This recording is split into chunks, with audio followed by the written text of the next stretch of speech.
Good morning. Today we are going to start a new chapter, The Rat Trap. The Rat Trap is written by Selma Lagerlöf. She was a Swedish writer whose stories have been translated into many languages. A universal theme runs through all of them, that is, a belief that the essential goodness in a human being can be awakened through understanding and love. This present story is set amidst the mines of Sweden, rich in iron ore, which figure large in history. The story conveys a universal message that the essential goodness in a human being can be awakened through love, respect, kindness, and understanding. It highlights the human predicament, and it also tells us that material benefits are the traps that most human beings are prone to fall into. Human beings do have a tendency to redeem themselves from dishonest ways, as does the peddler at the end of the story. It also brings into focus the idea that the world is a rat trap. Riches, joys, shelter, and food are all lucrative baits to trap mankind. The rat trap is actually a metaphor to highlight the human predicament. Just as a rat is fooled by a bait and gets trapped, most human beings are likely to fall into the trap of material benefits. Now let's begin with the story. The story begins like a fairy tale. The central character is a beggar and a petty thief who goes about selling rat traps of wire to make a living.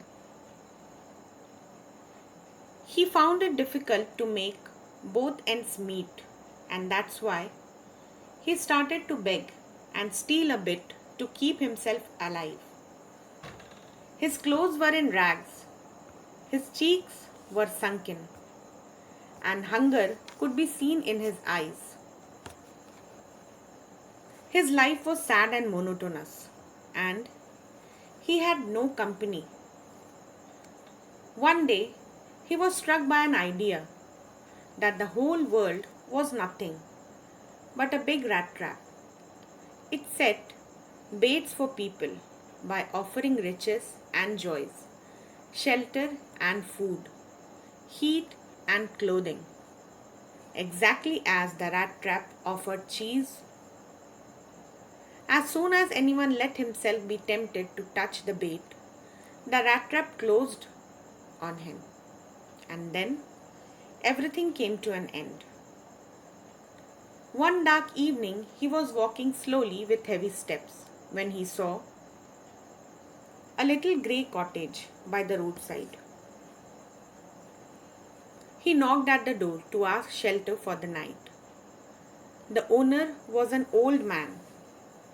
He had no wife or children. He was extremely happy to get someone to talk to in his loneliness. He served him porridge for supper and gave him tobacco for his pipe. Then he got out an old pack of cards and played with his guest till bedtime. It was a wonderful time for the peddler also. The host had been a crofter at Ramso Ironworks in his days of prosperity. He had worked on the land, but now he was unable to do so as he had become old. It was his cow that supported him. This extraordinary cow could give milk for the creamery every day. He informed the stranger that last month he had received all of 30 kronor in payment. The crofter showed his guest 3 wrinkled 10 kronor bills, which he had taken out of a leather pouch hanging on a nail in the window frame. The next day, both men got up early. The crofter was in a hurry to milk his cow. The other man, that is the peddler, did not want to stay in bed when his host had got up. They left the cottage at the same time. The crofter locked the door and put the key in his pocket. The man with the rat trap said goodbye and thanked his host and went away. Half an hour later, the Rattrap peddler returned. He broke a window pane, stuck in his hand, and got hold of the pouch with the 30 kroner. He took out the money and thrust it into his pocket.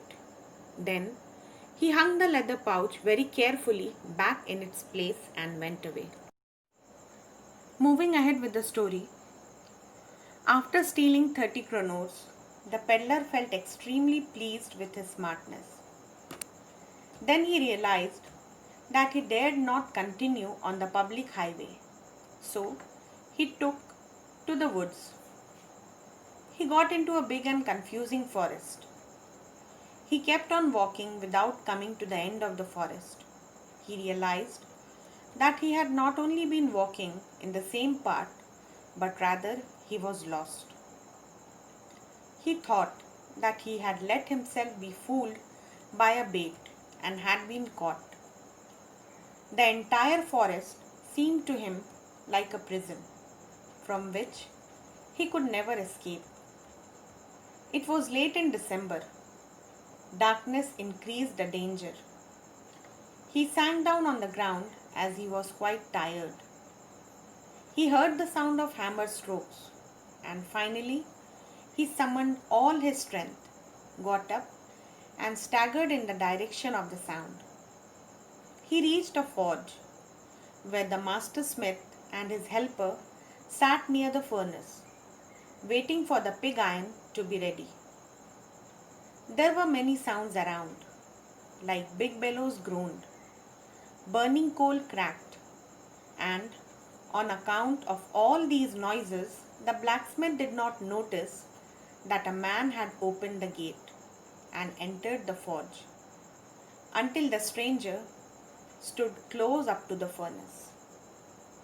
The blacksmith glanced only casually and indifferently at the intruder because he had a long beard, he was very dirty, and he had a bunch of rat traps dangling on his chest. The peddler wanted to ask permission to stay. The blacksmith, who was the master blacksmith, nodded a haughty consent without saying any word. Just then, the ironmaster who owned the Ramso iron mill came into the forge on one of his nightly rounds of inspection. The ironmaster saw that a person in dirty torn clothes had moved so close to the furnace that steam was rising from his wet rags. He walked close up to him, looked him over very carefully. Then he tore off his hat, which he had been wearing, and then he called him Niels Olof and wondered how he looked. The man with the rat traps had never before seen the ironmaster at Ramso and did not even know what his name was. He thought that the ironmaster might perhaps throw his old acquaintance a couple of kroner, so he did not tell him that he was mistaken. The ironmaster observed that he should not have resigned from the regiment. Then he asked the stranger to come home with him. The peddler did not agree. He thought of the 30 kroner. Going up to the manor house would be like throwing himself into the lion's den. The ironmaster assumed that he felt embarrassed because of his miserable clothing. He said that his wife Elizabeth was dead. His boys were abroad and only his oldest daughter was with him. He invited the stranger to spend Christmas with him. The stranger said no 3 times. The ironmaster then moved ahead. He laughed to himself and went away. Half an hour later, the sound of carriage wheels was heard outside the forge. The ironmaster's daughter came there, followed by a valet. carrying a big fur coat. She introduced herself as Edla Wilmanson, and she has a very important role in this lesson. She noticed that the man was afraid. She thought that either he had stolen something or else he had escaped from jail. She, however, assured him that he would be allowed to leave them just as freely as he had come. She addressed him as captain and requested him to stay with them over Christmas Eve.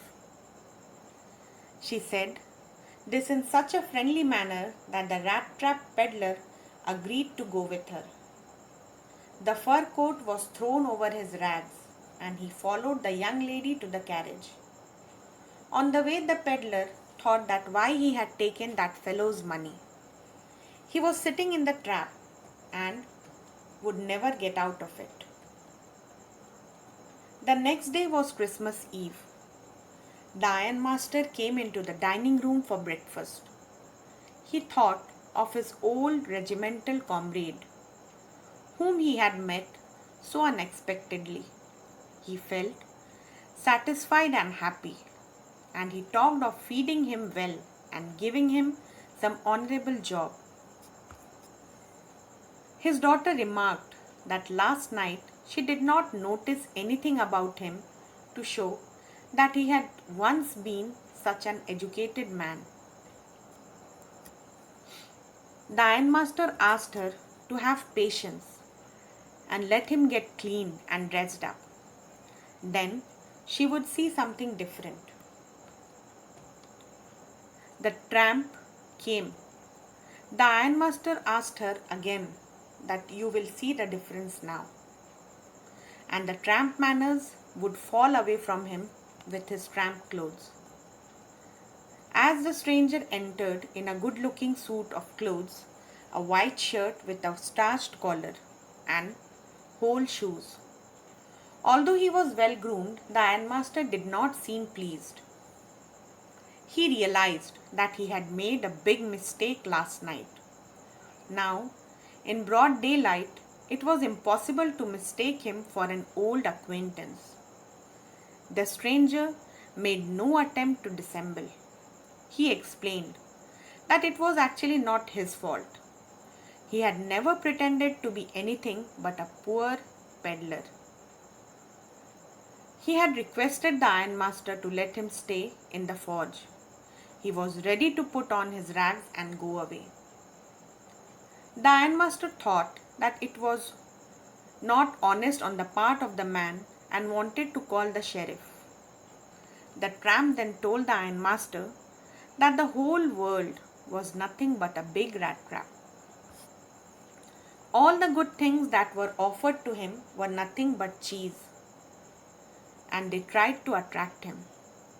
He warned the ironmaster that a day might come when he might want to get a big piece of pork or cheese, and then he would get caught in the trap. After listening to the rat trap theory, the ironmaster began to laugh. He dropped the idea of informing the sheriff.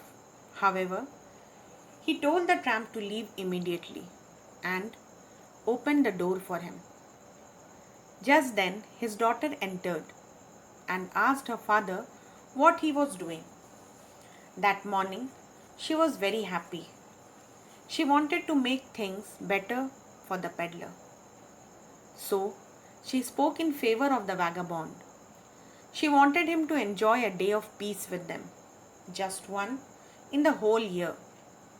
She knew that this was a mistake, but they should not chase away a human being whom they had asked to come there and promised Christmas cheer. The ironmaster hoped that she would not have to regret that.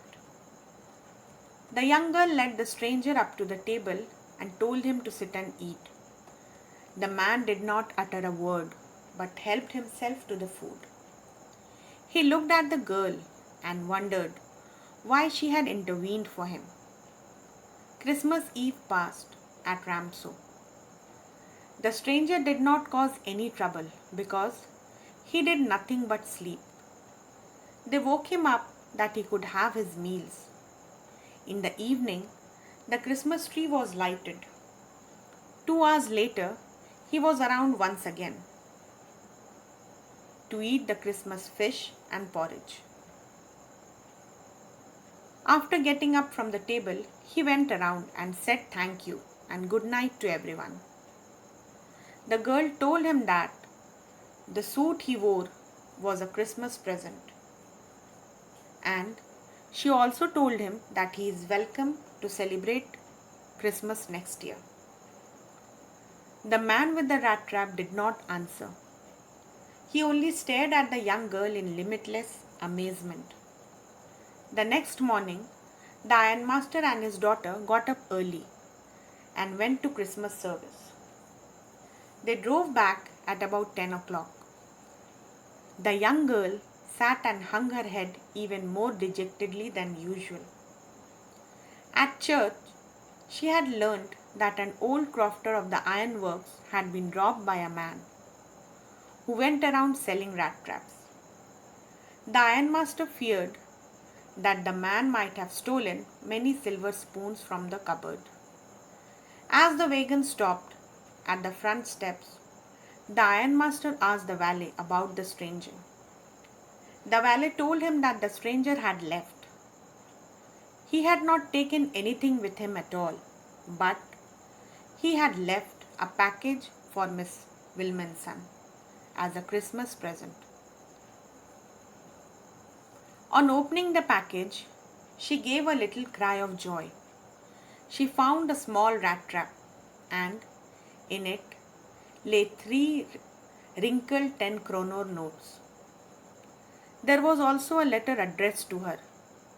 She did not want her to be embarrassed by a thief, but act as a captain.